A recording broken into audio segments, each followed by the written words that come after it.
can do it in a second if you want, but do you even want to address that whole Caedrel, like, you will boo my goat? You didn't see that whole drama on Twitter? Yeah. Sure, it was so stupid. It was unbelievable. Do you want to talk about it? Sure. Basically, because obviously in that off season last year, there was that whole thing where like KCorp did that, like what, Red Bull event or something, where they had T1 come over in G2 and all that. Yeah. And if people remember, obviously, like that in itself was a bit dodgy that T1 did it anyway, because they had just won fucking Worlds. And you're like, bro, can I get a week off? Like, no, Faker, you must now go to play pointless show matches against in fucking KCorp.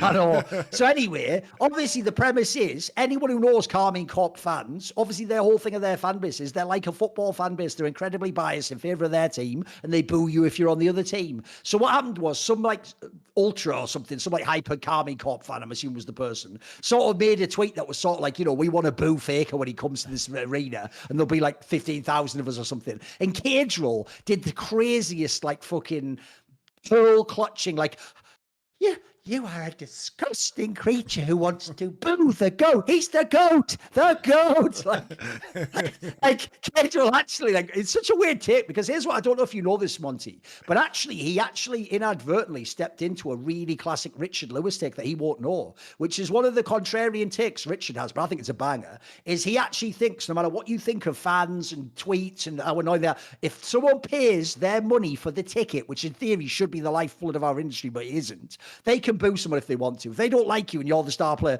that is their prerogative. They paid to either cheer the player they like or boo the one they don't. Remember, we're not saying like run onto the pitch and assault them or DDoS. We're not saying it. We're just saying you go to the arena and the kid who paid, if he's a French guy or a KCorp fan, even if you are, gasp, the GOAT of League of Legends, they can boo you too. In the same way, by the way, as people could boo Michael Jordan when he went and played the Celtics, or you could boo Tom Brady when he goes to any other fucking team. Well, any other team is a joke with him, but you know, you can boo all these people. It's actually legitimate. So I want to know what you think of this, because I found it to be such a weird take. Like, he almost tried to infer that you're just not allowed to boo Faker or something. Like, I found it a really weird take.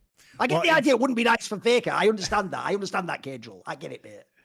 I mean, I think there's a lot here. Like, obviously the KC fans are unhinged and like need to be reined in, but like obviously Caedrel's not going to rein them in, and chastising them about booing Faker isn't going to rein them in, because why would mentioning that make them stop doing it? Like, what has to happen is KC and Kometo have to say, cut that shit out, guys. But they won't, of course. They won't. Which is weird, because I'm always told by Caedrel Yamato that Kometo is just the best guy ever. Can't ever just say, guys, since you're all my fans, can you just be nice to everyone? I notice he never does that, Monty. Not because he doesn't want to, you idiots. He loves this fucking like rabble-rousing effect. It's fucking crazy. Also, I'll just throw this out there, Monty. The reason why I love esports is because no one ever has self-awareness. Right, Monty, I'll ask you a series of questions.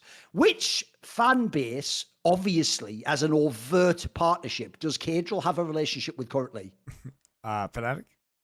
Oh, so the T1 fans of Europe, you mean? Oh, AKA the TSM fans of Europe, right? And do you remember, Monty, there was a tournament. I'm going to take you back in time, sir. Do you remember in 2015, we had Worlds in Europe? Do you remember? And Fnatic, do you remember that team, Fnatic? I do. That silly old Fnatic was playing against a team called KOO Tigers. They were from Korea. And you, one of the best commentators in the world, went up there and implied you thought KOO Tigers would win. Now, explain to me, Monty, what did Fnatic fans then do in this arena?